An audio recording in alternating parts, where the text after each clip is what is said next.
سیاست بہت ضروری ہے، مسلمانوں کو سیاسی شعور پیدا کرنے کی ضرورت ہے، مگر وہ سیاست جس میں جھوٹ نہ ہو، وہ سیاست جس میں ملک کے ساتھ غداری نہ ہو، وہ سیاست جس میں کسی کے ساتھ دھوکہ نہ ہو، وہ سیاست جس میں اپنی ملت کے ساتھ بھی اور ملک کے ساتھ بھی وفاداری ہو، وہ سیاست جو اس ملک کو ترقی پذیر بناوے، وہ سیاست جو اس ملک کو دنیا کے بلند ملکوں کے مقابلے میں لے جا سکے، ایسی سیاست کی ضرورت تھی۔ مگر ہماری نمائندگی ہماری جماعت سے ختم ہو گئی،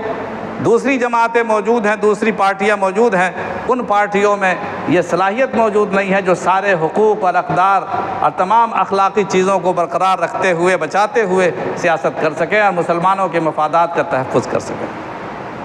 یہ جھوٹ کا دور ہے، جعل سازی کا دور ہے، کذب اور فریب کا دور ہے، جھوٹ بول کر لوگوں کو بیوقوف بنا کر انسانوں کو ووٹ حاصل کیا